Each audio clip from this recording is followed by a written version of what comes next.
பிரியமானவர்களே, இந்த நாளிலும் இந்த சண்டே சர்வீஸ்க்கு ஆன்லைன் மூலமாக உங்களை பார்ப்பதில் ரொம்ப சந்தோஷம்.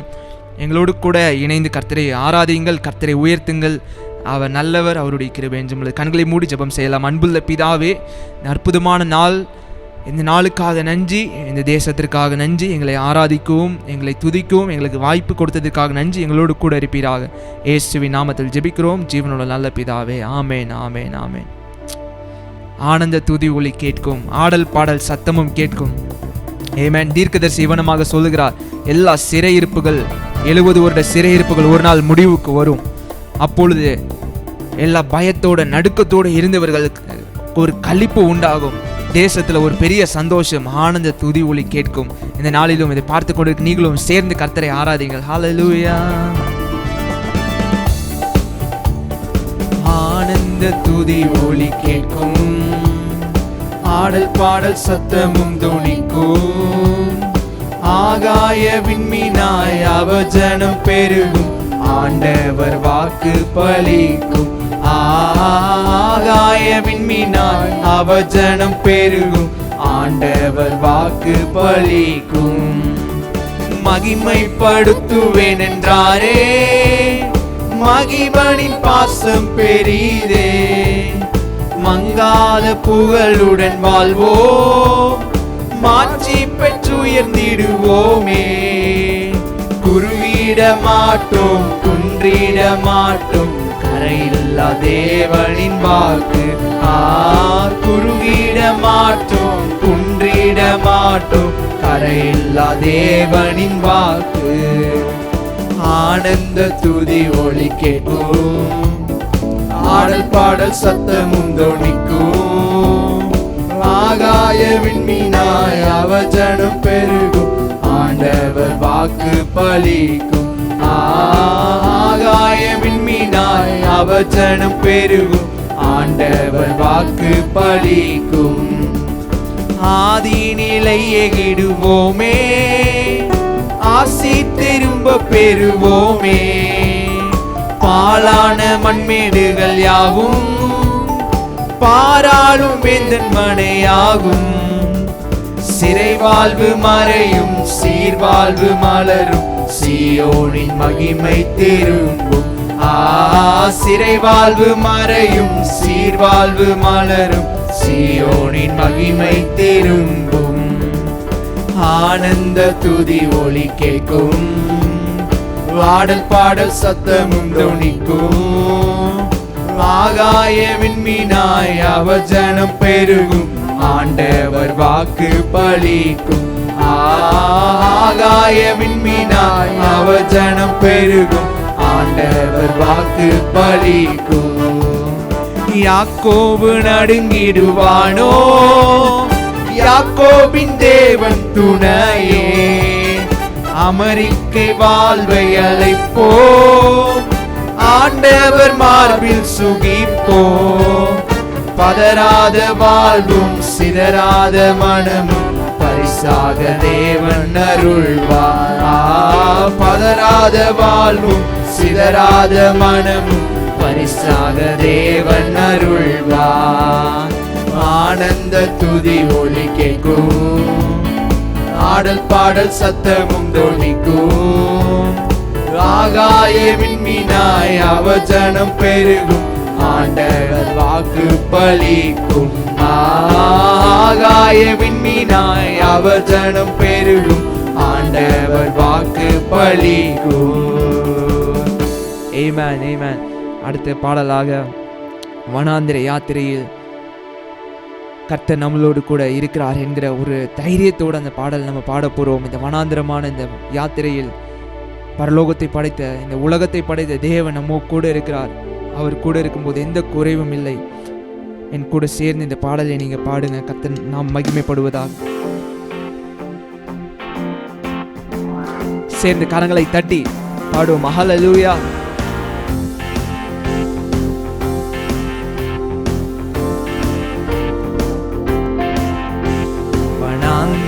யாத்திரையில் களைத்து நான் சோர்ந்து போகும் நேரங்களில், வனாந்திர யாத்திரையில் களைத்து நான் சோர்ந்து போகும் நேரங்களில் நேசரின் சத்தம் என்னில் கேட்டிடும், நேசரின் சத்தம் என்னில் கேட்டிடும். என் வாழ்வு செழித்திடுமே, என் வாழ்வு செழித்திடுமே. வனாந்தீரையா தீரையில் களைத்து நான் சோர்ந்து போகும் நேரங்களில், வனாந்தீரையா தீரையில் களைத்து நான் சோர்ந்து போகும் நேரங்களில், செங்கடல் எதிர்த்து வந்து பங்கம் வந்திடாமல் அங்கு பாதை ஒன்று கண்ணில் தெரியுதே. செங்கடல் எதிர்த்து வந்து பங்கம் வந்திடாமல் அங்கு பாதை ஒன்று கண்ணில் தெரியுதே. விடுவிப்பார் ஆண்டவர், நல்குவார் புதுபலன், தடுத்திடும் சத்துருக்கள் அழிந்து வாழுவார். விடுவிப்பார் ஆண்டவர், நல்குவார் புதுபலன், தடுத்திடும் சத்துருக்கள் அழிந்து வாழுவார்.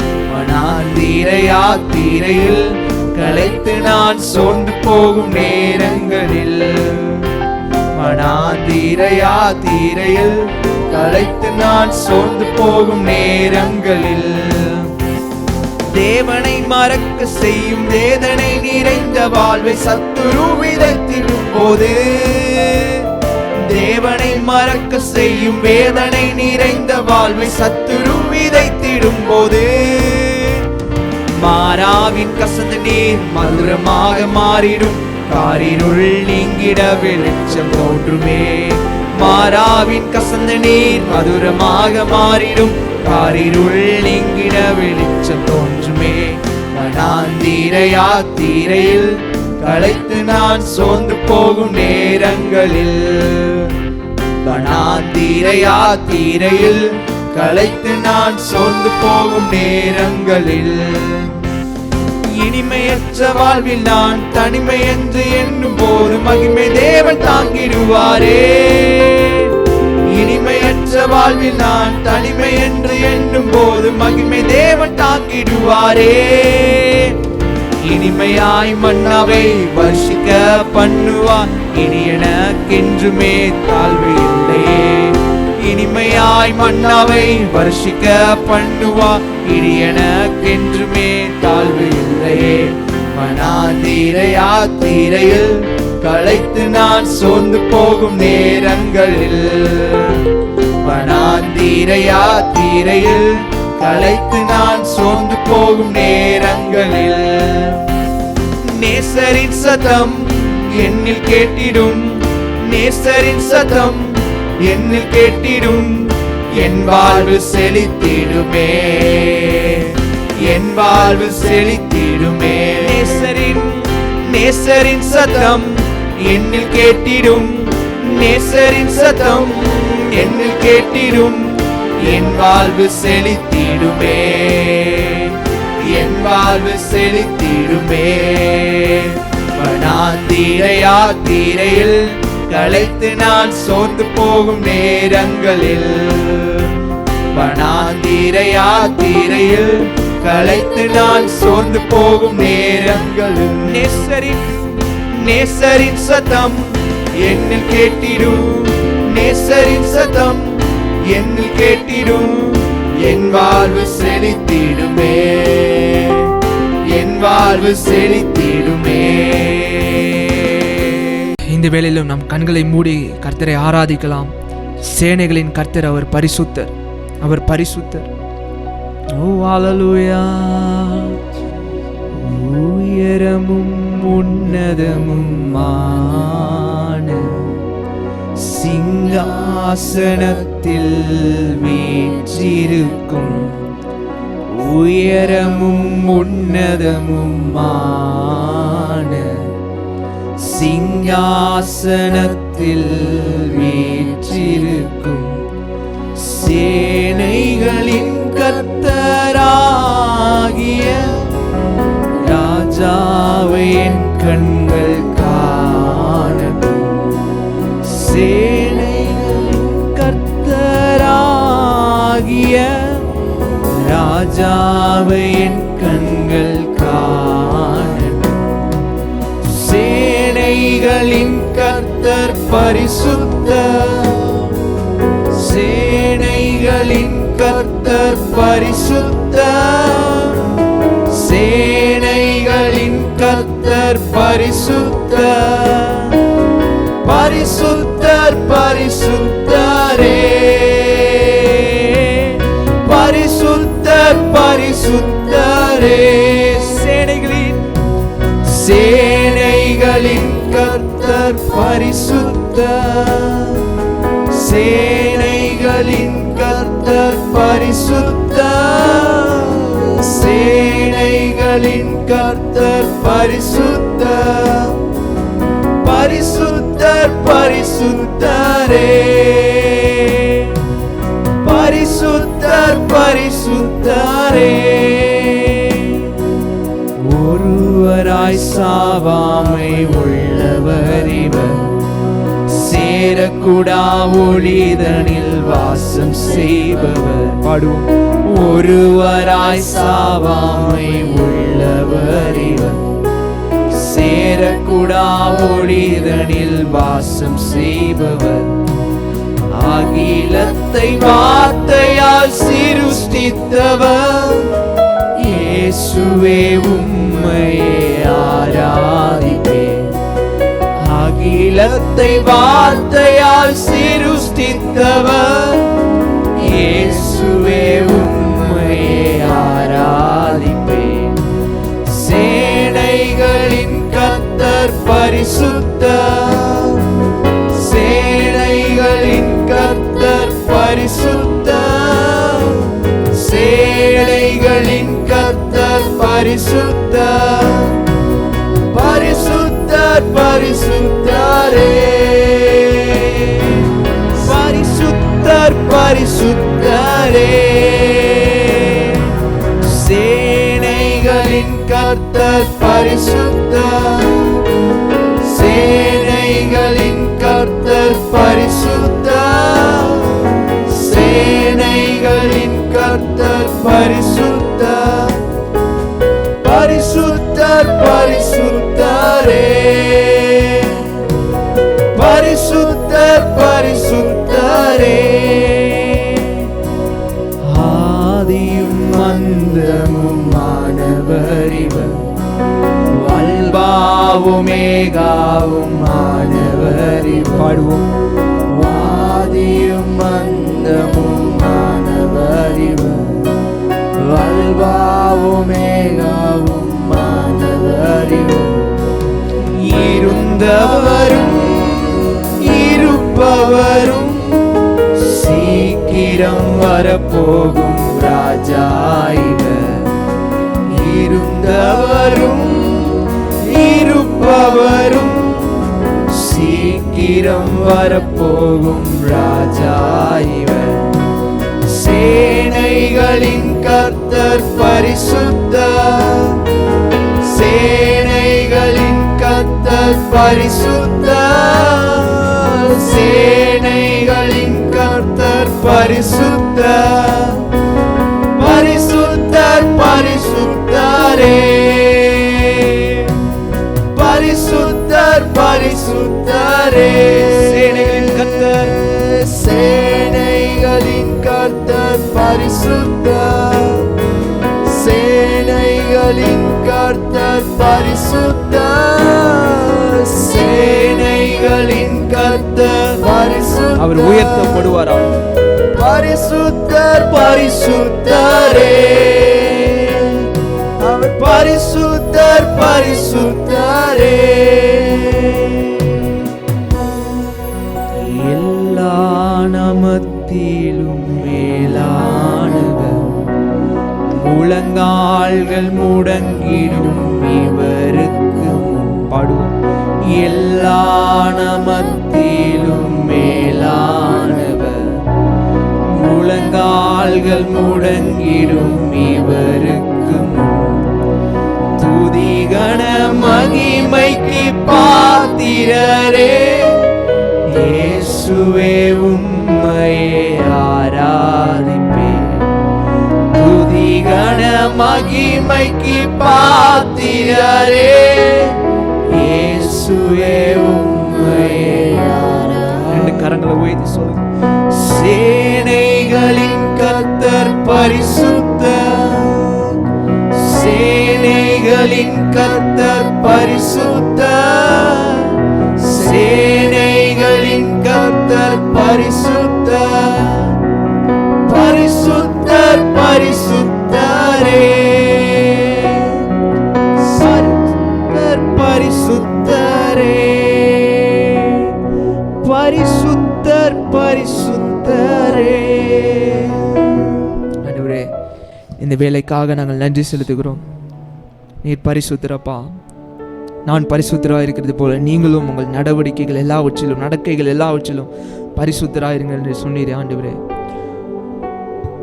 நாங்கள் உம்மை ஆராதிக்க, உம்மை துதிக்க, உம்மை போற்ற எங்களுக்கு கொடுத்த அற்புதமான பாக்கியமான வேலைக்காய் நன்றி. இந்த வேலையிலும் ஆண்டவரே, இந்த கொரோனா வைரஸ் வியாதி நிமித்தம் அகப்பட்டிருக்கிற ஒவ்வொரு நாடுகளுக்காகவும், ஒவ்வொரு தனிப்பட்ட நபர்களுக்காகவும் ஜெபிக்கிறோம். அவர்களை ஆண்டவரே நீர் செட்டையின் மறைவில் வைத்து நீர் பாதுகாப்பீராக. ஆண்டவரே, ஏழை எளிய மக்களையும் இந்த நேரத்தில் நாங்கள் நினைக்கிறோம். அவர்களுக்கு தேவையான ஆகாரத்தையும், தேவையான வஸ்திரத்தையும், அவர்களுக்கு தேவையான சகலவித காரியத்தையும் நீர் அவர்களுக்கு கொடுப்பீராக நாங்கள் வேண்டுகிறோம். ஆண்டவரே, எங்கள் விண்ணப்பத்தை எல்லாம் நீர் கேட்பவர், எங்கள் வேண்டுதல்களை எல்லாம் நீர் அறிகிறவர். பார்த்து கொண்டிருக்கிற ஒவ்வொரு பிள்ளைகளும் என்னென்ன தேவையோடு இருக்கிறாங்களோ அந்த தேவையெல்லாம் நீர் பூர்த்தி செய்வீராக. தன்னுடைய சொந்த குமாரன் என்று பாராமல் எங்களுக்காக ஒப்பு கொடுத்தவர், மற்ற எல்லாவற்றையும் அருளாதிருப்பது எப்படி என்கிற வாக்கியத்தின்படி நீர் எங்களுக்காக சகலவற்றையும் செய்திருக்கிறீர். உண்மையே எங்களுக்காக தந்திருக்கிறீர் என்றால் எங்களுக்காக மற்ற எல்லாவற்றையும் நீர் அருளாதிருப்பது எப்படி? இந்த வேளையிலும் நாங்கள் உம்மை விசுவாசிக்கிறோம், நாங்கள் உம்மை போற்றுகிறோம், உம்மை வாழ்த்துகிறோம். ஆண்டவரே, நீர் எங்கள் மறைவிடமாய், எங்கள் உறைவிடமாய் இருப்பீராக. இயேசுவின் நாமத்தில் ஜெபிக்கிறோம் ஜீவனுள்ள நல்ல பிதாவே. ஆமென், ஆமென். பிரியமான கர்த்தருடைய பிள்ளைகளே, எங்களோடு நீங்கள் இணைந்து ஆராதித்தமைக்கு உங்களுக்காக ஆண்டவராக இயேசுவின் நாமத்தில் நன்றி செலுத்துகிறோம். ஒருவேளை நீங்கள் புதிதாக நீங்கள் யூடியூப்பில் எங்களுடைய சபையை ஃபாலோ பண்ணினீங்கன்னா நீங்கள் சப்ஸ்கிரைப் பண்ணிக்கோங்க. எங்களுடைய சபையை குறித்ததான அப்டேட்ஸ் உங்களுக்கு வரும். ஒருவேளை நீங்கள் பவர் ஐபிசி சர்ச்சினுடைய மெம்பராக இருப்பீங்கன்னு சொன்னால் கீழே தெரிகிற இந்த வாட்ஸ்அப் நம்பருக்கு நீங்கள் ஒரு எஸ்எம்எஸ் பண்ணுங்கள். உங்களுக்கு சபையில் உள்ள அப்டேட்ஸ் உங்களுக்கு வரும். அது மாத்திரமல்ல, நம்மளுக்கு ஒவ்வொரு நாட்களும் ஜூம் ஆப் வழியாக நடந்து கொண்டிருக்கிறது. ஒவ்வொரு நாளும் தினந்தோறும் அநேக குடும்பங்கள் நம்மோடு இணைகிறார்கள். நீங்களும் சேர்ந்து இணைந்து ஜெபிங்கள். அது மாத்திரமல்ல, புதன்கிழமை தோறும் வேத பாடங்கள் நடந்து கொண்டிருக்கிறது. இப்பொழுதும் எஸ்ரா புஸ்தகமும் எஸ்தர் புஸ்தகத்தையும் நம்ம கம்ப்ளீட் பண்ணியாச்சு. நெகேமியா புஸ்தகத்தை நம்ம தொடர்ச்சியாக நம்ம தியானித்து கொண்டு வருகிறோம். ஒவ்வொரு வாரமும் ஒவ்வொரு அதிகாரம் தியானிக்கிறோம். நீங்களும் எங்களோடு சேர்ந்து சரியாக புதன்கிழமை 7 மணி முதல் 8 மணி வரைக்கும் ஃபேஸ்புக் லைவில் நீங்கள் காணலாம். அதை குறித்ததான அப்டேட்ஸ் உங்களுக்கு வாட்ஸ்அப் மூலமாக தெரியப்படுத்தப்படும். அதே போல் வெள்ளிக்கிழமை தோறும் உபவாச ஜெபங்கள், அதே போல் ஞாயிற்றுக்கிழமை தோறும் இந்த ஆராதனை பாருங்கள். நம்மளுடைய கிட்ஸ் நிகழ்ச்சியோ நம்மளுடைய யூடியூப் சேனல் அப்லோட் ஆகும். சப்ஸ்கிரைப் பண்ணாதவங்க நீங்கள் சப்ஸ்கிரைப் பண்ணிக்கொள்ளுங்கள். ஆண்டவர் உங்களை ஆசீர்வதிப்பாராக. இப்பொழுதும் நம்ம ஆண்டவருக்காக நம்ம கொடுக்குற நேரம் ஒரு வசனத்தை நாம் வாசிக்கலாம். உபாகமம் 8வது அதிகாரம் 18வது வசனத்தை வாசிப்போம். உன் தேவனாகிய கர்த்தரை நினைப்பாயாக, அவரே உன் பிதாக்களுக்கு ஆணையிட்டு கொடுத்த தம்முடைய உடன்படிக்கையை உறுதிப்படுத்தும்படி இந்நாளில் உனக்கு உண்டாயிருக்கிறது போல ஐஸ்வர்யத்தை சம்பாதிக்கிறதற்கான பலனை உனக்கு கொடுக்கிறவர். மீண்டும் அந்த கடைசி பகுதியை வாசிக்கலாம். இந்நாளில் உனக்கு உண்டாயிருக்கிறது போல ஐஸ்வர்யத்தை சம்பாதிக்கிறதற்கான பலனை உனக்கு கொடுக்கிறவர். கண்களை மூடி ஜெபம் பண்ணலாம். அன்புள்ள பிதாவே, இந்த அற்புதமான வேலைக்காக நாங்கள் நன்றி செலுத்துகிறோம். இதை பார்த்து கொண்டிருக்கிற ஒவ்வொரு ஜனங்களுடைய ஆண்டவருடைய வாழ்க்கையிலும் அவர்களுடைய வியாபாரங்கள் செழித்தோங்குவதாக, அவர்களுக்கு தேவையான ஐஸ்வர்யத்தை நீர் கொடுப்பீராக. ஆண்டவரே, நீர் ஒருவரே ஐஸ்வர்யத்தை சம்பாதிக்கிறதுக்கான பலனை நீர் கொடுக்கிறவர். ஏனென்றால் ஐஸ்வர்யம் கனமும் மாலை வருகிறது என்று வேதாகமம் எங்களுக்கு கற்றுக் கொடுக்கிறது. ஆண்டவரே, ஈசாக்கு விதை விதைத்த போது அவனுடைய விதையை நீர் ஆசீர்வதித்தது போல இதை பார்த்து கொண்டிருக்கிற ஒவ்வொருத்தரும் உம்முடைய ஊழியத்துக்காக ஆண்டவரே கொடுக்கிற ஒவ்வொரு ஜனங்களையும் நீர் அவர்களை பன்மடங்காய் ஆசீர்வதிப்பீராங்க. நாங்கள் ஜெபிக்கிறோம். அவர்களுக்கு எந்த ஒரு குறைவும் இல்லாதபடிக்கு நீர் அவர்களை நடத்துவீராங்க. நாங்கள் ஜெபிக்கிறோம். ஒவ்வொரு குடும்பத்துக்காக நாங்கள் ஜெபிக்கிறோம். அந்த குடும்பத்தை பாதுகாப்பீராக, குடும்பத்தை ஆசீர்வதிப்பீராக. இயேசுவின் நாமத்தில் ஜெபிக்கிறோம் ஜீவனுள்ள நல்ல பிதாவே. ஆமென், ஆமென். இப்போதும் நம்முடைய போதகர் நமக்கு தேவ செய்தியை கொடுக்க வருகிறார்கள். நாம் ஜெபத்துடன் காத்திருந்து செய்தியை கவனிப்போம். ஆண்டவர் நம்மளை ஆசீர்வதிப்பாராக. ஆமென். கிறிஸ்துவுக்குள் பிரியமானவர்களே, உங்கள் யாவருக்கும் ஆண்டவராகிய இயேசு கிறிஸ்துவின் நாமத்தில் வாழ்த்துக்களை தெரிவித்துக் கொள்கிறேன். இந்த ஜூன் மாதம் இந்த 3வது வாரத்திற்காக ஆண்டவருக்கு நன்றி செலுத்துகிறேன். இன்னும் ஆலயத்தில் தேவனை ஆராதிக்க முடியாத இந்த கடினமான சூழ்நிலையில் வீடுகளில் இருந்து ஆன்லைன் மூலமாக, அது மாத்திரமல்ல ஃபேஸ்புக் மூலமாக ஆண்டவருடைய ஆராதனை கழித்து கொண்டிருக்கிற உங்கள் ஒவ்வொருவரையும் தேவன் ஆசீர்வதிப்பாராக. தொடர்ந்து ஜெபத்தோடு காணப்படுவோம். தொடர்ந்து பயபக்தியோடு காணப்படுவோம். ஆண்டவருடைய வசனம் நம்மை ஆற்றுவதாக, ஆண்டவருடைய வசனம் நம்மை தேற்றுவதாக. கர்த்தர் நம்மோடு கூட பேசும்படியாய் ஆண்டவருடைய சமூகத்தில் காத்திருப்போம். இந்த நாளுக்குரிய வேத வசனம் ஏசாயா தீர்க்கதரிசியின் புஸ்தகம் 45 அதிகாரம் 1, 2 இந்த 2 வசனங்களை குறித்து ஒரு 4 காரியங்களை வேகமாய் தியானிக்க போகிறோம். அந்த வசனத்தை நீங்கள் கவனித்து பார்க்கும் பொழுது ஆண்டவர் நமக்கு நாம் செய்கிற 4 காரியங்களை குறித்து நாம் வேதத்தில் பார்க்கிறோம். அருமையான தேவனுடைய பிள்ளைகளை, இந்த கடுமையான சூழ்நிலையிலும் ஆண்டவர் கிருபையாய் நம்மை தாங்கி நடத்தி வந்திருக்கிறார். சீக்கிரமாய் தேவனுடைய ஆலயங்களிலே ஒன்று கூடி ஆராதிக்க ஆண்டவர் உதவி செய்வாராக. வியாதியின் தாக்கங்கள் அழிக்கப்படுவதாக, கர்த்தருடைய நாமம் தேசத்தில் உயர்த்தப்படுவதாக. ஜனங்களுக்குள் இருக்கிற கேள்விகள், ஜனங்களுக்குள் இருக்கிற சந்தேகங்கள், ஜனங்களுக்குள் இருக்கிற எல்லா பயத்தையும் ஆண்டவர் எடுத்து போட வேண்டும். வேதத்தில் வாசிக்கும் பொழுது அங்கு எழுதப்பட்டிருக்கிற வார்த்தை கவனித்து பாருங்கள். முதலாவது எழுதப்பட்டிருக்கிறது, கர்த்தராகிய நான் அபிஷேகம் பண்ணின கோரேசுக்கு முன்பாக என்று பார்க்கிறோம். கர்த்தருடைய அபிஷேகத்தை குறித்து நாம் பார்க்கிறோம். கோரேஸ் யார் என்றால் பெர்சிய நாட்டு ராஜா என்று பார்க்கிறோம். வேதத்தில் வாசித்து பார்க்கும் பொழுது நாம் ஒவ்வொருவருக்கும் ஆண்டவருடைய அபிஷேகம் இந்த நாட்களில் மிக மிக அவசியம். ரட்சிக்கப்பட்டிருக்கிறேன் என்று சொல்லுகிற நாம் அபிஷேகம் பெற்றிருக்கிறோமா என்று ஒரு கேள்வி கேட்க வேண்டும். அபிஷேகம் இல்லை என்றால் இந்த உலகத்தில் ஜெயமாய் நாம் வாழ முடியாது. வேதம் சொல்லுகிறது, கிறிஸ்துவின் ஆவி இல்லாதவன் அவருடையவன் அல்ல என்று எழுதப்பட்டிருக்கிறது. அபிஷேகத்தை எப்பொழுது பெற்றுக்கொள்ளுகிறோமோ அப்பொழுது நம்முடைய வாழ்க்கையை ஆண்டவர் பொறுப்படுத்திக் கொள்கிறார். பெந்தைக்கோஸ்தே நாளில் எல்லாரையும் பரிசுத்த ஆவியினால் நிரப்பின ஒரு ஆண்டவர் நமத்தில் வந்திருக்கிறார். இந்த நாட்களில் சிறு பிள்ளைகளுக்கு அபிஷேகம் தேவை, வாலிபர்களுக்கு அபிஷேகம் தேவை, பெரியவர்களுக்கு அபிஷேகம் தேவை, முதியவர்களுக்கு அபிஷேகம் தேவை.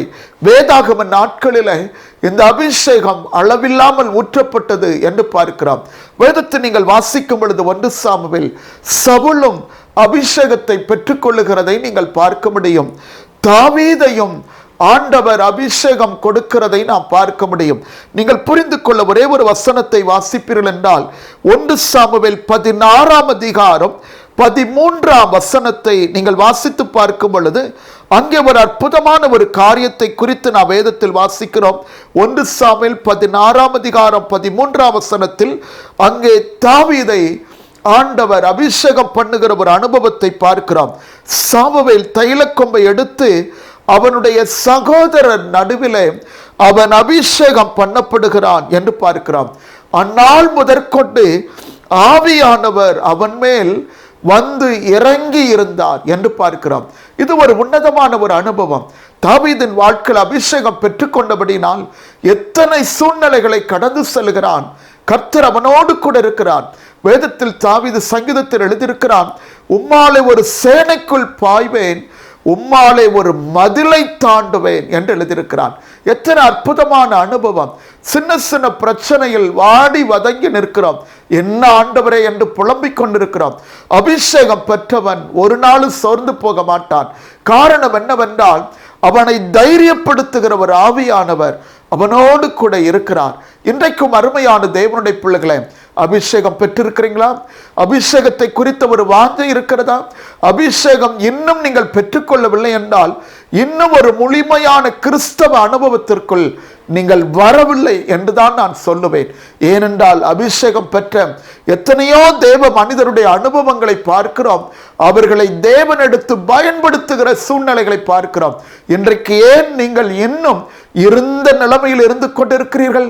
உங்கள் வாழ்க்கையில் அந்த அபிஷேகத்தை வாஞ்சிக்கல, அந்த அபிஷேகத்தில் நீங்கள் நிரப்பப்படவில்லை, ஆவியானவருக்கு நீங்கள் முக்கியத்துவம் கொடுக்கல. உங்கள் தனி ஜபத்தில் நீங்கள் ஆவியிலே நிரம்பி ஜபிக்கும் போது அந்த அனுபவம் தான் ஒரு வெற்றியின் அனுபவம். அந்த அனுபவம் தான் ஒரு மேன்மையான ஒரு அனுபவம். ஆண்டவருடைய பிரசன்னத்தை உணர முடியும், ஆண்டவருடைய சத்தத்தை நாம் கேட்க முடியும். அதுதான் ஒரு இனிமையான பிரசன்னம். இன்றைக்கும் அருமையான கர்த்தருடைய பிள்ளைகளை, ஒருவேளை உங்கள் தனிப்பட்ட வாழ்க்கையில இந்த அபிஷேகத்தின் வல்லமையை பெற்றுக்கொள்ளவில்லை என்றால், கேட்டுக்கொண்டே இருக்கிறேன் கிடைக்கல அப்படின்னு சொல்லக்கூடாது. நீங்கள் பெற்றுக்கொள்ளும் வரை ஆண்டவரை விடக்கூடாது. ஏன்னா ஆண்டவர் நமக்கு வாக்கு கொடுக்கிறார், மாம்சமான யாவர் மேலும் என் ஆவியை ஊற்றுவேன் என்று எழுதப்பட்டிருக்கிறது. அந்நிய பாஷை அடையாளத்தோடு கூட கர்த்தருடைய அபிஷேகத்தை நீங்கள் பெற்றுக்கொள்ள வேண்டும். அப்படி வாழும் போதுதான் ஜெயமுள்ள ஒரு வாழ்க்கை கர்த்தருக்காக வாழ முடியும். அப்பொழுதுதான் உலகத்தை நீங்கள் ஜெயிக்க முடியும், மாம்சத்தை ஜெயிக்க முடியும், பிசாசை ஜெயிக்க முடியும், பாவத்தை ஜெயிக்க முடியும். எத்தனை நேரம் விழுந்து விழுந்து போகிறீர்கள்? ஏனென்றால் இந்த அபிஷேகம் இல்லாமல் நீங்கள் வாழ்ந்து கொண்டிருக்கிறபடினால் தான் உங்க வாழ்க்கையில ஒரு ஜெயமான வாழ்க்கை முடியல. ஒரு நாள் ஜெபம் பண்றீங்க, 150 நாள் ஜெபம் பண்றது இல்ல. ஒரு நாள் வேதம் வாசிக்கிறீங்க, 3 மாதம் பைபிளை கையில் எடுப்பதில்லை. ஒரு நாள் உங்கள் வாழ்க்கையில் உபவாசிக்கிறீங்க, வருடம் முழுது உபவாசத்தை மறந்து போய் விடுகிறோம். ஏன்? இந்த விழுகையின் சூழ்நிலைகள். உங்கள் வாழ்க்கையில் தேவன் கொடுக்கிற அபிஷேகத்தை வாஞ்சிக்கணும், அதை பெற்றுக்கொள்ள வேண்டும். ஆண்டவரே என்னை நிரப்பும் என்று கேளுங்கள். தாகம் உள்ளவனுக்குத்தான் ஆண்டவர் ஜீவ தண்ணீரை கொடுப்பேன்னு வாக்கு கொடுத்திருக்கிறார். தாகத்தோடு கேளுங்க, வாஞ்சையோடு கேளுங்க. ஆண்டவரே என்னை நிரப்பும் என்று கேளுங்கள். இன்றைய நாட்களை பாருங்கள், சிறு பிள்ளைகள் எல்லாம் தேவன் அபிஷேகித்துக் கொண்டிருக்கிறார். தேவ சமூகத்தில் ஜெபம் பண்ணுங்கள், அந்த அபிஷேகம் உங்களை வல்லமையாய் நடத்தும். ஆவியானவர் உங்களோடு கூட இருப்பதாக. இரண்டாவதாக, அதே ஏசாயா 45ஆம் அதிகாரத்தின் அந்த முதல் வசனத்தின் கடைசி பகுதி வாசித்து பாருங்கள். வலது கையை பிடித்து ஆண்டவர் நமக்கு சொல்லுகிறதாவது என்று பார்க்கிறோம். அந்த வார்த்தை கவனித்து பாருங்கள். வலது கையை பிடித்து கொண்டு என்ற ஒரு வார்த்தை பார்க்கிறோம். அதுல பேனா இருந்தா கோடு போட்டுக் கொள்ளுங்கள். உலகம் அரசாங்கம் சொல்லுது கை கொடுக்காதங்கன்னு, ஆனா ஆண்டவர் சொல்றார் வலது கையை நான் பிடித்துக் கொள்வேன்னு சொல்றார். எவ்வளவு அன்புள்ள ஒரு தெய்வம் பாருங்கள். இந்த உலகத்தில் நம்முடைய கரத்தை பிடித்துக் கொள்ளுகிற ஒரு நபர் தேவை. ஆனால் உலக மனிதர்கள் கையை பிடிப்பாங்க, விட்டு விடுவாங்க. ஆனால் ஆண்டவராகிய இயேசு அப்படி அல்ல. நம்முடைய வலது கையை பிடித்து கொண்டால் ஒரு நாளும் விடமாட்டார். அதைத்தான் வேதம் சொல்லுது, உன்னை விட்டு விலகுவதும் இல்லை, உன்னை நான் கைவிடுவதும் இல்லை. எத்தனை அன்புள்ள ஒரு ஆண்டவர். இன்றைக்கும் அருமையான கர்த்தருடைய பிள்ளைகளை, இந்த அனுபவங்களை நம்முடைய வாழ்க்கையில பெற்றுக்கொள்ள வேண்டும். ஏனென்றால் நமக்காக ஒரு தேவன் இருக்கிறார். அவர் நம்முடைய வலது கையை பிடித்து கொள்ளுகிற ஆண்டவர். இன்றைக்கும் அருமையான கர்த்தருடைய பிள்ளைகளை, வாழ்க்கையில் வந்த பல சூழ்நிலைகளை கண்டு சோர்ந்து போயிருக்கிறீங்களா? என்ன வாழ்க்கை, ஆலயம் திறக்கலை, என்ன வாழ்க்கை, வேலை இல்லை, என்ன ஒரு வாழ்க்கை, சம்பளம் இல்லை, நேரத்துக்கு நேரம் சாப்பாடு இல்லை, பலவிதமான சூழ்நிலை, வீட்டுக்குள்ளே முடங்கி கிடக்கிறேன் என்று புலம்பிக் கொண்டிருக்கிறீங்களா? உங்களை தைரியப்படுத்திக் கொள்ளுங்கள். உங்க வலது கையை பிடித்து கொண்டு நடத்துகிற ஒரு ஆண்டவர் இருக்கிறார். இந்த கடினமான சூழ்நிலையில் சோர்ந்து போயிடாதீங்க.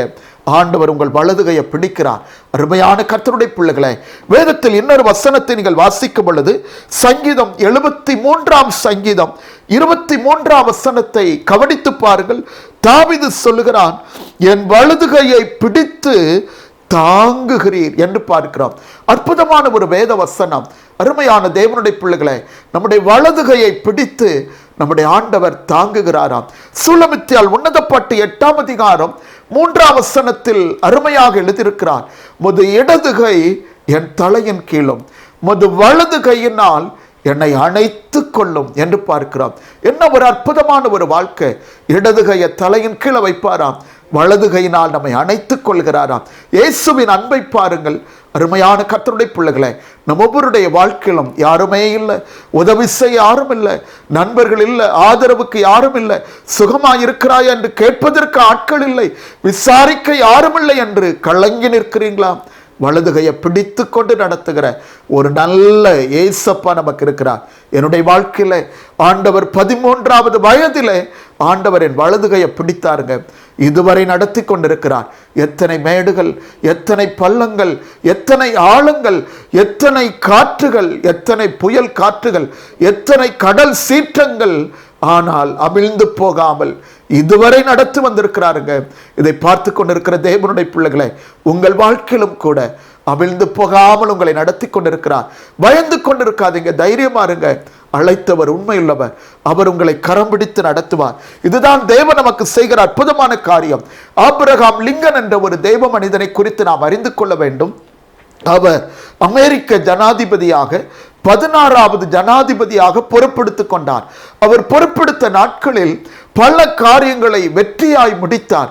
காரணம் என்னவென்றால், நல்ல ஜபிக்கிற ஒரு தேவ மனிதர், நல்ல ஆண்டவரை நேசிக்கிற ஒரு தேவ மனிதர்.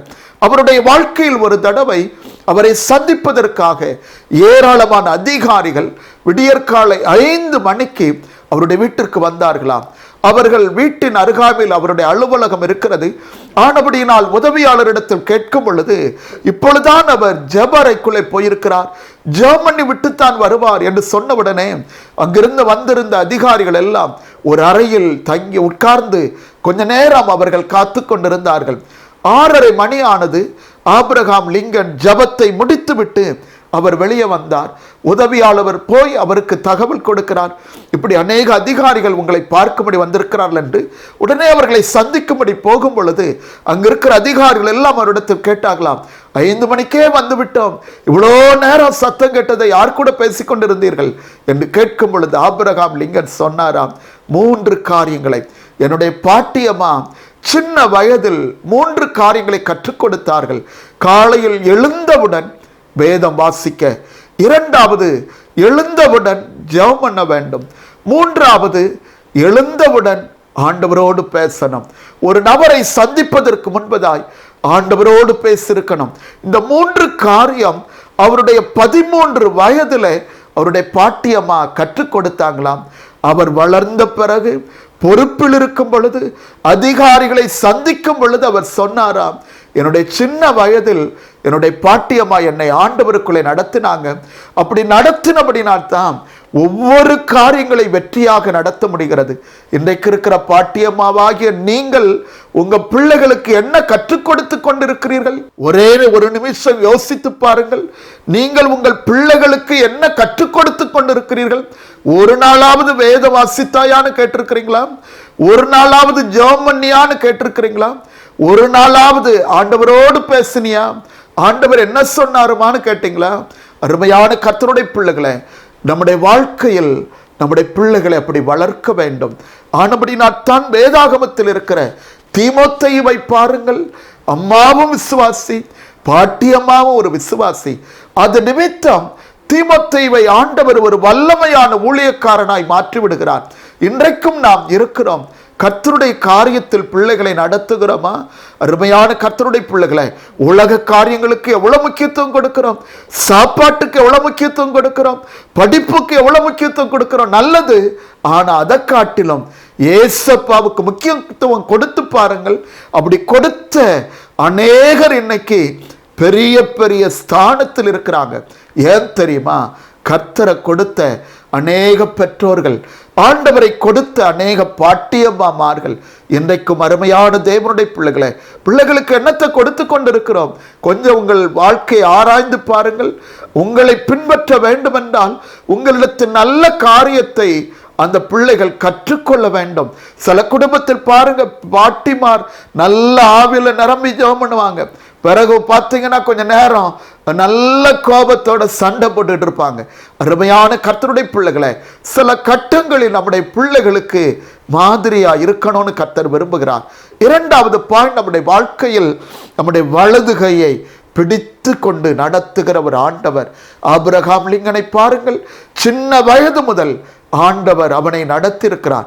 ஆனபடினால்தான் அவர் தைரியமாய் சொல்லுகிறார், இவ்வளவு நேரம் ஆண்டவரோடு பேசுறேன், ஆண்டவரோடு முதலாவது பேசிட்டு தான் மற்ற மனிதர்களோடு பேசுவேன் என்று சொல்லுகிறார்.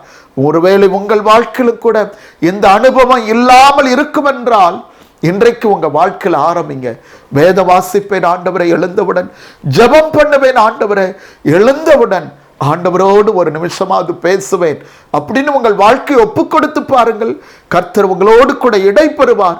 உங்கள் தரத்தை ஆண்டவர் உயர்த்துவார். உங்கள் வாழ்க்கையை ஆண்டவர் ஆசீர்வதிப்பார். விரும்புகிற ஆசீர்வாதங்களை பெற்றுக்கொள்வீர்கள். பல தடைகளோடு நீங்கள் இருக்கலாம். உங்க வாழ்க்கையில் ஆசீர்வாதம் வேணுமா? கர்த்தருக்கு முதலிடம் கொடுங்க. நம்முடைய வலது கையை பிடித்து நடத்துகிற ஒரு நல்ல கர்த்தர் இருக்கிறார். யாரோ உங்களை நடத்தக்கூடாதுங்க. கர்த்தருடைய ஆவியானவர் உங்களை நடத்த வேண்டும். பரிசுத்த ஆவியானவர் உங்களை நடத்த வேண்டும். அவர் நம்முடைய வலது கையை பிடித்து நடத்துகிறார். வேதத்தை நீங்கள் வாசித்து பார்க்கும் பொழுது 3ஆவதாக 2ஆம் வசனத்தை கவனித்து பாருங்கள். அங்கே எழுதப்பட்டிருக்கிறது, நான் உனக்கு முன்னே போய் என்று பார்க்கிறோம். இந்த வார்த்தை ஒரு நல்ல ஒரு வாக்குத்தத்தம். ஆண்டவர் நமக்கு முன் செல்லுகிற ஒரு கர்த்தர். இந்த 6வது மாதத்திலும் இந்த கடினமான சூழ்நிலையில உங்க வாழ்க்கையில பிரச்சனை முன்னால வைத்திருக்கிறீங்களா? பலவிதமான தேவைகளை முன்னால வைத்திருக்கிறீங்களா? பலவிதமான கேள்விக்கணைகளை முன்னால வைத்திருக்கிறீங்களா? இன்னைக்கு ஆண்டவர் உங்களோடு கூட பேசுகிறார். நான் உனக்கு முன்னே போய் என்று பார்க்கிறோம். இயேசு நமக்கு முன்னே போனால் நம்முடைய வாழ்க்கை வெற்றியாய் மாறும், நம்முடைய வாழ்க்கை ஜெயமாய் மாறும். ஒரு தடவை ஒரு அருமையான சகோதரன் திருமணமான சில காலங்களுக்கு அப்புறம் அவருடைய மனைவி கர்ப்பவதி ஆனால் குறிப்பிட்ட நாட்கள் பிரசவ வழி வந்தது. ஆஸ்பத்திரியை கொண்டு போய் சேர்த்தார். டாக்டர் எல்லாம் அந்த மனைவியை பார்த்துவிட்டு, ஐயோ இவர்களுக்கு நாள் நெருங்கி விட்டது, வேதனையில் துடித்து கொண்டிருக்கிறார்கள், 2 பேரையும் காப்பாற்றன்னா ஆபரேஷன் பண்ணணும், 50,000 ரூபாய் செலவாகும் அப்படின்னு டாக்டர் அவரை அழைத்து பேசி கொண்டிருக்கிறார்கள். கணவனார் ஒன்றுமே பதில் சொல்லல. இதை கேள்விப்பட்ட உடனே கையில பணம் இல்லை, வேலை இல்லை, இந்த சூழ்நிலையில் எப்படி 50,000 கட்ட முடியும்? நேர வீட்டிற்கு போனார். தன்னுடைய ஜெப அறையில் போய் முழங்கால் படிட்டு ஜெபம் பண்ணாராம். ஆண்டவரே, என் கையில பணம் இல்லை, 50,000 ரூபாய். ஆண்டவரே, என் மனைவி ஆஸ்பத்திரியில் இருக்கிறாங்க, டாக்டரை காட்டிலும் பெரிய டாக்டர் நீர் தான். ஆண்டவரே, ஒரு அற்புதத்தை செய்யும். நான் திரும்ப ஆஸ்பத்திரிக்கு போகும்போது தாயையும் பார்க்கணும், பிள்ளையும் பார்க்கணும், ஒரு சுக பிரசவத்தை நான் பார்க்கணும் அப்படின்னு 1 மணி நேரம் ஜெபம் பண்ணி முடிச்சுட்டு ஆஸ்பத்திரிக்கு போனாரா. எல்லாரும் பதற்றத்துடன் எங்க போனேன்னு விசாரித்தாங்களாம். அவர் ஒன்னே ஒன்று சொன்னாராம், ஆண்டவற்றை போய் ஜெபம் பண்ணிட்டு வந்திருக்கிற அப்படின்னு. எல்லாரும் சொன்னாங்களாம், உனக்கு அழகான ஒரு குழந்தை பிறந்திருக்கிறது என்று சொன்னார்களாம். இன்றைக்கும் அருமையான கர்த்தருடைய பிள்ளைகளை, இக்கட்டான நேரத்தில் அந்த சகோதரனுடைய வாழ்க்கையை பாருங்கள். ஆண்டவற்றை போய் முறையிட்டான், கர்த்தர் எனக்கு அற்புதம் செய்வார் என்று. ஒரே நிமிடத்தில் ஆண்டவர் காரியங்களை தலைகளாய் மாற்றிவிட்டார். இதை பார்த்து கொண்டிருக்கிற உங்கள் வாழ்க்கையிலையும் சில சூழ்நிலை உங்களை பயமுறுத்தி கொண்டிருக்கிறதா? சில பிரச்சனை உங்களை பயமுறுத்தி கொண்டிருக்கிறதா? சில தேவைகள் உங்களை கேள்விக்குறி ஆக்கி கொண்டிருக்கிறதா? சில எதிர்கால பயத்தோடு இருக்கிறீங்களா? ஒண்ணு செய்யுங்க, ஆண்டவருடைய சமூகத்தை தேடுங்கள், ஆண்டவருடைய சமூகத்தை நோக்கி பாருங்கள். அவர் உங்கள் முன்னே போவார். இயேசு மட்டும் உங்களுக்கு முன்னால போயிட்டாருன்னா போதும், எல்லாமே ஜெயந்தாங்க, எல்லாமே வெற்றி தாங்க. ஏனென்றால் பாடலை பாடுகிறான் பக்தன், இயேசு ராஜா முன்னே செல்கிறார், ஓசன்னா கீதம் பாடுவோம். இன்றைக்கு நம் ஒவ்வொருடைய வாழ்க்கையிலும் கர்த்தர் நமக்கு முன்னே போகணும். நிறைய பேருடைய வாழ்க்கையில சில காலங்கள் ஆண்டவர் முன்னே வச்சிருப்பாங்க. எல்லா வசதி வாய்ப்புகள், பணம், அந்தஸ்து எல்லாம் பெருகின பிறகு இயேசுவை தூக்கி பின்னால வச்சிருவாங்க. ஆண்டவரே பின்னால வாரும், நான் எங்க போறேனோ பின்னால வாரும். அது உண்மையான கிறிஸ்தவ வாழ்க்கை அல்ல. எவ்வளவு உயர்த்தப்பட்டாலும் இயேசுவுக்கு முதலிடம் கொடுத்து பாருங்கள். கானா ஒரு திருமண வீட்டில் எல்லாரும் அழைக்கப்பட்டிருந்தாலும் இயேசுவும் அவருடைய சீசர்களும் தாயாரும் அழைக்கப்பட்டிருந்தார்கள். ஆனபடி நான் தங்க குறைவு நிறைவாச்சு. உங்க வாழ்க்கையில இயேசுவை முன்னிலைப்படுத்துங்கள். வேதத்தை நீங்கள் வாசிக்கும் பொழுது மோசே குறித்து வேதம் சொல்லுது, என் சமூகம் உனக்கு முன்பாக செல்லும் என்று ஆண்டவர் மோசை பார்த்து சொல்லுகிறதை பார்க்கிறோம். இதை பார்த்து கொண்டிருக்கிற தேவனுடைய பிள்ளைகளை, உங்க வாழ்க்கையில இயேசு முன்னால போகிறாராம். உங்க தொழில முன்னால போகணுங்க, உங்க வேலை ஸ்தலத்துல முன்னால போகணும், உங்கள் பிள்ளைகளுடைய வாழ்க்கையில இயேசு முன்னால போகணும், உங்கள் தனிப்பட்ட வாழ்க்கையில இயேசு உங்களுக்கு முன்னால போகணும். அது மாத்திரமல்ல, உங்கள் ஒவ்வொரு காரியத்திலும் இயேசு முன்னாலே போகணும், நீங்க அவருக்கு பின்னால போகணும். ஆர்சி குடும்பத்திலிருந்து ஆண்டவரை ஏற்றுக்கொண்ட ஃபாதர் அவர்கள் ஒரு பாடலின் மூலம் ஆண்டவருடைய ரட்சிப்பை பெற்றுக் கொண்டார்களாம். இயேசுவின் பின்னே போக துணிந்தேன், பின்னோக்கே நான். இந்த பாடலை கேட்கும்போது ஃபாதர் அவர்கள் சந்திக்கப்பட்டார்களாம். அநேக ஆண்டுகளுக்கு அப்புறம் இப்படி ஒரு பாடலை எழுதணும்னு ஆண்டவர்கிட்ட கேட்டு அவர் ஜபரையில் இருக்கும் பொழுது ஆண்டவர் ஒரு பாடலை கொடுத்தாராம். இயேசுவின் பின்னால் நான் செல்வேன், திரும்பி பார்க்க மாட்டேன் என்ற ஒரு பாடலை கொடுத்தாராம். என்ற ஒரு அற்புதமான பாடல். இன்றைக்கும் நம் ஒவ்வொருடைய வாழ்க்கையிலும் இயேசு உங்களுக்கு முன்னால போறாராம். இல்லைன்னா இயேசுவை பின்னாலத்துக்கு வச்சிருக்கிறீங்களா? இன்றைக்கு உங்க வாழ்க்கையை பரிசோதித்து பாருங்கள். ஏன் உங்க வாழ்க்கையில் இப்படிப்பட்ட பிரச்சனைகள், போராட்டங்கள், வேதனையின் மேல் வேதனை, கலக்கத்தின் மேல் கலக்க? உங்க வாழ்க்கையில இயேசுவை முன்னே வையுங்கள். இயேசு உங்கள் முன்னாலே போகும்போதுதான் உங்க வாழ்க்கை ஜெயமாய் மாறும். எத்தனையோ குடும்பங்களை பார்க்கிறோம், வசதி வாய்ப்புகள் பணம் பெருகும் போது இயேசுவை பின்னாலத்துக்கு வச்சிடறாங்க, ஜெபத்தை பின்னாலத்துக்கு வச்சிடறாங்க, ஆராதனை பின்னாலத்துக்கு வச்சிடறாங்க. அருமையான கர்த்தருடைய பிள்ளைகளை, ஒரு நாள் நம்ம வாழ்க்கையில தேவனுடைய ஆசீர்வாதங்களை பெற்றுக்கொள்ள முடியாது. இயேசு எப்பொழுது முன்னால் இருக்கணும். அந்த வாழ்க்கை தான் ஜெயமுள்ள வாழ்க்கை. 4வது வேதம் சொல்லுகிறது, கோணலானவைகளை செவ்வையாக்குவேன். அற்புதமான ஒரு வாக்கு தத்தம். ஏசாயா 45ஆம் அதிகாரம் 2ஆம் வசனத்தின் அந்த கடைசி பகுதியை கவனித்து பாருங்கள். கோணலானவைகளை செவ்வையாக்குவேன் என்று பார்க்கிறோம். வாழ்க்கையில் எத்தனை கோணல்கள், வாழ்க்கையில் எத்தனை பள்ளங்கள், வாழ்க்கையில் எத்தனை மேடுகள், வாழ்க்கையில் எத்தனை குன்றுகள், வாழ்க்கையில் எத்தனை கரடு மேடுகள், இதையெல்லாம் சரி பண்ணுகிற ஒரு நல்ல கர்த்தர் நமக்கு இருக்கிறாருங்க. வாழ்க்கையே கோணலா போச்சுங்க, என் குடும்பமே கோணலா போச்சுங்க, நான் என்ன செய்வேன் என்று புலம்பிக் கொண்டிருக்கிறீங்களா? இந்த காலை வேளையிலே ஆண்டவர் உங்களோடு கூட பேசி கொண்டிருக்கிறார். கோணலானவைகளை நான் செவ்வையாக்குவேன் கர்த்தர் வாக்கு கொடுக்கிறார். கடைசியாக ஒரே ஒரு வசனத்தை நான் வாசிப்போம் என்றால், ஏசாயா தீர்க்க தரிசன புஸ்தகம் எல்லாருமே எடுத்துக்கொள்ளுங்கள். 40ஆம் அதிகாரம் 4ஆம் வசனத்தில் 4 காரியங்களை குறித்து அந்த வசனத்தில் பார்க்கிறோம்.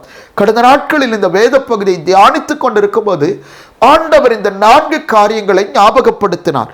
ஏசாயா 40ஆம் அதிகாரம் 4ஆம் வசனத்தை எல்லாரும் எடுத்துக்கொள்ளுங்கள். அதை நீங்கள் வாசிக்கும் பொழுது, பள்ளங்கள் எல்லாம் உயர்த்தப்படும். அதில் பேனா இருந்த கோடு போடுங்கள். முதல்ல உங்க வாழ்க்கையில எங்கெல்லாம் பள்ளம் இருக்குதோ அதெல்லாம் கர்த்தர் உயர்த்துவாராம், அதையெல்லாம் சரி பண்ணுவாராம். 2வது என்ன செய்வாராம்? எங்கெல்லாம் உங்க வாழ்க்கையில மலைகளும் குன்றுகளும் இருக்கிறதோ, மலைகள் குன்றுகள் உங்க வாழ்க்கையில பல காரியங்களுக்கு ஆசீர்வாதமாய் தடையாய் மலைகள் எழும்பி நிற்கலாம், குன்றுகள் எழும்பி நிற்கலாம். அதை ஆண்டவர் என்ன செய்வாராம்? தாழ்த்தப்பட்டு என்று பார்க்கிறோம். 2வது அந்த வார்த்தையில் கோடு போட்டுக் கொள்ளுங்கள். உங்க வாழ்க்கையில் இருக்கிற கல்மலை, அது மாத்திரமல்ல சகல மலைகள் குன்றுகளை ஆண்டவர் தாழ்த்தி போடுவேன் வாக்கு கொடுக்கிறார். மலைகள் மாதிரி நிற்குதா, குன்றுகள் மாதிரி உங்களுக்கு ஆசீர்வாதத்திற்கு தடையா நிற்குதா, அதையெல்லாம் தாழ்த்தப்பட்டு போகுமா. 3வது வேதம் சொல்லுது, கோணலான வழிகளை நம்முடைய ஆண்டவர் செவ்வையாக்குவாராம். எவ்வளவு நல்ல ஒரு தெய்வம் நமக்கு இருக்கிறார். மனிதன் செய்ய முடியுமாங்க? ஆண்டவர் நமக்காக செய்வாருங்க. 4வது பாருங்கள், கரடு முரடானவை சமமாக்கப்படும் என்று பார்க்கிறோம். வாழ்க்கையில் எத்தனை கரடு முரடுகள், அதோடு வாழ்ந்து கொண்டிருக்கிறோம், நடக்க முடியாமல் திகைத்து நிற்கிறோம். என்ன செய்வேன் ஆண்டவரே? எப்பக்கமும் நெருக்கம், எங்கு திரும்பினாலும் போராட்டங்கள், வாழ்க்கையில் வேதனைகள், கடைசி கட்டத்தில் வந்திருக்கிற சூழ்நிலைகள். இந்த கடினமான சூழ்நிலையை கடக்க முடியாமல் எத்தனையோ பேர் தற்கொலை பண்ணி மரித்து போய்விட்டார்கள். டிவியில பாருங்கள், பேப்பரில் பாருங்கள், கரடு முரடான பாதைகளை கடக்க முடியல, பலன் இல்லை, அவங்க வாழ்க்கையில் அதை தாங்கிக் கொள்ள பலவிதமான சூழ்நிலை. இப்படியே நாட்கள் போனால் அநேகருடைய மரணங்களை தான் கேள்விப்பட முடியும். அருமையான கர்த்தருடைய பிள்ளைகளை, ஆண்டவருடைய பிள்ளைகள் ஒரு நாளும் சோர்ந்து போகக்கூடாது. ஆண்டவருடைய பிள்ளைகள் ஒரு நாளும் கலங்கி நிற்கக்கூடாது. நமக்காக ஒரு கர்த்தர் இருக்கிறார். அவர் கோணலானவைகளை செவ்வையாக்குவார். இன்றைக்கு அநேகருடைய வாழ்க்கையில பயத்தோடு இருக்கிறாங்க. கொரோனா எனக்கு வந்துருமோ, கொரோனா வந்து செத்து போயிருவனோன்னு ஆண்டவருடைய பிள்ளைகளை பாதுகாக்கிற தேவன் இருக்கிறாருங்க. பாதுகாப்பா இருங்க, ஆனா பயந்து கொண்டே வாழாதீங்க. எனக்கு நிறைய பேர் அப்படித்தான் பயந்துகிட்டே வாழ்றாங்க. காய்கறி மார்க்கெட்டுக்கு போகிறாங்க, வேலை ஸ்தலத்துக்கு போகிறாங்க, ரேஷன் கடைக்கு போகிறாங்க, எல்லா இடங்களுக்கு போறாங்க, இறைச்சி வாங்க போறாங்க, மீன் வாங்க போறாங்க. ஆனா ஜெபம் போனா கொரோனா வந்துருமோ, ஒருவேளை ஆராதிக்க போனா கொரோனா வந்துருமோ இப்படின்னு சாத்தான் அநேகரை பயமுறுத்தி கொண்டிருக்கிறான். பயப்படக்கூடாது, பாதுகாப்பாயிருங்க. கர்த்தர் நம்மை பாதுகாத்துக் கொள்ளுவார். ஒவ்வொரு நாளும் காலையில் எழுப்பி விசுவாச குடும்பங்களுக்காக ஜெபித்துக் கொண்டிருக்கிறோம். ஒவ்வொரு குடும்பங்களுக்காக, ஒவ்வொரு பிள்ளைகளுக்காக, வெளிநாடுகளில் வெளி தேசத்தில் இருக்கிறவங்களுக்காக. ஏன் பயந்து கொண்டே இருக்கணும்? பாதுகாப்பாக இருங்கள், பயப்படாதீங்க. பக்கத்தில் இருக்கிறவர்களை பார்த்து சொல்லுங்கள், பாதுகாப்பாக இருங்கள். ஆனா பயந்துகிட்டே வாழாதீங்க. வந்துருமோ வந்துருமோன்னு சொல்லி யோபு சொல்லுகிறான், நான் பயந்த காரியம் எனக்கு நேரிட்டது. அருமையான கர்த்தருடைய பிள்ளைகளை, கொடிய ஒரு வியாதி தான். பாதுகாப்பா இருக்கணும். பயந்துகிட்டே எத்தனை காலம் இந்த உலகத்துல வாழ முடியும்? எல்லாமே ஆண்டவருடைய கரத்தில் இருக்கிறதுங்க. பயப்படக்கூடாது. ஆண்டவர் எத்தனை வாக்குத்தத்தம் கொடுத்திருக்கிறார். ஆனால் இன்னைக்கு பாருங்கள், அநேகர் பயந்து ஒடுங்கி போயிருக்கிறாங்க. ஐயோ வந்துருமோ, வெளியே போனா வந்துருமோ வந்துருமோன்னு தியங்கி நிற்கிறார்கள். பயப்படாதீங்க, பாதுகாப்பா இருக்க. கர்த்தர் உங்களை பாதுகாத்துக் கொள்ளுவார். 4 காரியங்களை குறித்து தியானித்திருக்கிறோம். 1, கர்த்தருடைய அபிஷேகம். 2வது, வலதுகையை பிடித்து கொண்டு நம்மை நடத்துகிற கர்த்தர். 3வது, நமக்கு முன்னே செல்லுகிற ஆண்டவர். 4வது, கோணலானவைகளை செவ்வையாக்குற ஆண்டவர். அருமையான கர்த்தருடைய பிள்ளைகளை, பள்ளங்களை ஆண்டவர் உயர்த்துவாராம், மலைகளையும் குன்றுகளையும் தாழ்த்துவாராம், கோணலை செவ்வையாக்குவார், கரடு முரடுகளை ஆண்டவர் சமமாக்குவார். இதை பார்த்து கொண்டிருக்கிற தேவனுடைய பிள்ளைகளை, உங்க வாழ்க்கையில் ஆண்டவருக்கு முதலிடம் கொடுங்கள். ஏசப்பாவை அண்டிக் கொள்ளுங்கள். அதிகமாய் வேத வாசியுங்கள், அதிகமாய் ஜெபம் பண்ணுங்கள், ஆண்டவரோடு உறவாடுங்க. கொஞ்ச நேரம் கர்த்தரோடு பேசுங்க. எவ்வளவு நேரம் செல்போன்ல பேசிக்கிட்டே இருக்கிறோம், எவ்வளவு நேரம் வாட்ஸ்அப்ல உட்கார்ந்து கொண்டிருக்கிறோம். வீணாய் நேரத்தை கழிக்காதீங்க. ஆண்டவருடைய பாதத்தில் ஜெபம் பண்ணுங்க. கடினமான இந்த சூழ்நிலைகளை கடந்து செல்ல ஆண்டவர் ஒவ்வொருவருக்கும் வேண்டிய கிருபைகளை நமக்கு தருவாராக. அப்படி இருக்கிற இடத்தில் கண்களை மூடி ஆண்டவருடைய முகத்தை நோக்கி பார்ப்போம். முடிந்தால் முழங்கால் புடிட்டுக் கொள்ளுங்கள். 4 காரியங்களை ஆண்டவர் பேசியிருக்கிறார். 1, கர்த்தருடைய அபிஷேகம் நமக்கு மிக மிக அவசியம். இதை கேட்டுக்கொண்டிருக்கிற உங்க வாழ்க்கையில அபிஷேகம் பெறாமல் இருப்பீர்கள் என்றால் ஆண்டவர்கிட்ட கேளுங்க. அபிஷேகத்தை இழந்து போயிருப்பீர்கள் என்றால் என்னை புதுப்பியும் என்று கேளுங்கள். 2வது, நம்முடைய வலதுகையை பிடித்து கொண்டு நடத்துகிற ஒரு நல்ல கர்த்தர் இருக்கிறார். அநேகர் உங்களை மறந்து போயிருக்கலாம், அநேகரால் நீங்கள் கைவிடப்பட்டு போயிருக்கலாம். ஆனால் ஆண்டவர் சொல்லுகிறார், வலதுகையை பிடித்து கொண்டு நடத்துவேன்னு சொல்லுகிறார். 3வது, நான் உனக்கு முன்னே போவேன் என்று சொல்லுகிறார். என்ன ஒரு அற்புதமான ஒரு அனுபவம்! இயேசு நமக்கு முன்னே போவது எவ்வளவு பெரிய ஆசீர்வாதம்! ஏன் ஆண்டவரை தூக்கி பின்னால வச்சுட்டோம்? ஏன் ஆண்டவரை தூக்கி எறிஞ்சிட்டோம்? அருமையான தேவனுடைய பிள்ளைகளை, பணமும் வசதி வாய்ப்புகளும் கிடைத்தவுடனே இயேசுவை ஏன் மறந்து போனோம்? அவரை முன்னால வைங்க. அவர்தான் நமக்கு ஜீவன் கொடுத்தவர், அவர்தான் நமக்கு ரட்சிப்பை கொடுத்தவர், இவ்வளவு ஆசீர்வாதங்களை கொடுத்தவர் இயேசு கிறிஸ்து ஒருவர் மட்டும்தான். அவர் செய்த சகல உபகாரங்களை ஒரு நாள் மறந்துடாதீங்க. முன்னே வைக்க வேண்டிய ஆண்டவரை முன்னால வைங்க. அவர் நம்முடைய கோணலான பாதைகளை செவ்வையாக்குவார். மேடுகள் குன்றுகளை ஆண்டவர் தகர்த்து போடுவார். இதை பார்த்து கொண்டிருக்கிற நம்ம ஒவ்வொருடைய வாழ்க்கையிலும் பல பிரச்சனைகளோடு, பல தேவைகளோடு, பல எதிர்பார்ப்புகளோடு இருக்கலாம். கர்த்தர் நமக்கு உதவி செய்ய வல்லமையுள்ள தேவனா இருக்கிறார். பரிசுத்தமுள்ள பரலோக பிதாவை, அற்புதமான இந்த நாளுக்காய் நன்றி. பாட துதிக்க உடைய வார்த்தைகளை கேட்க உதவி செய்துங்க. இப்பொழுதும் இணைந்து ஜெபிக்கிற நம்முடைய பிள்ளைகளுக்காக ஜெபிக்கிறோம். எங்கள் தேசத்திற்காய், எங்கள் தமிழ்நாட்டிற்காக, எங்கள் தூத்துக்குடி மாவட்டம், எங்கள் பட்டணம், ஆண்டவரை எல்லா சபைகள், எல்லா போதகர்கள், எல்லா சுவிசேஷர்கள், எல்லா மிஷனரிகள், கிராமங்களில் ஊழியர் செய்கிற எல்லா தேவ பிள்ளைகளுக்காக ஜெபிக்கிறோம். எல்லாரும் பாதிக்கப்பட்டிருக்கிறாங்கப்பா. கர்த்தர் இரக்கம் செய்யுங்க. சீக்கிரமாய் ஆண்டவரை இந்த வைரஸின் தாக்கம் குறைந்து போகட்டும் அப்பா. எல்லா காரியங்களையும் சகஜ நிலைமைக்கு வர கர்த்தர் உதவி செய்யுங்க. அநேகருடைய பயங்களை ஆண்டவர் எடுத்து போடுங்கப்பா. பாதுகாப்பா இருக்கட்டும். பயந்து கொண்டே வாழக்கூடாதப்பா. நீர் அவர்களை தைரியப்படுத்துங்க, பலப்படுத்துங்க. உம்முடைய கிருபையின் பிரசன்னம் உம்முடைய பிள்ளைகளோடு இருக்கட்டும் அப்பா. சீக்கிரமாய் ஆலயங்களில் உம்மை ஆராதிக்கும்படி உங்கள் ஆண்டவர் வழிவாசலை திறந்து கொடுங்க. கிருபை உம்முடைய பிள்ளைகளை தாங்கட்டும். அற்புதமாய், ஆச்சரியமாய், அதிசயமாய் உம்முடைய பிள்ளைகளை நடத்துங்க. கிருபை கூட இருக்கட்டும். இயேசு கிறிஸ்துவின் மூலம் பிதாவே, ஆமென். என் ஆத்துமாவே கர்த்தரை ஸ்தோத்திரி, முழு உள்ளமே பரிசுத்த நாமத்தை ஸ்தோத்திரி. ஆத்துமாவே கர்த்தரை ஸ்தோத்திரி. கர்த்தர் செய் சகல உபகாரங்களை மறவாதே. ஆமென், ஆமென். ஹல்லேலூயா, ஹல்லேலூயா. ஹல்லேலூயா. கர்த்தர் நம் ஒவ்வொருவரையும் ஆசீர்வதிப்பாராக. நமக்கு முன் செல்லுகிற தேவன், கோணலானவைகளை செவ்வையாக்குற தேவன் உங்களோடு கூட இருப்பாராக. பாதுகாப்பாயிருங்கள், பயத்தை எரித்து விடுங்கள். தேவ கிருபை தாங்கட்டும். ஆமென்.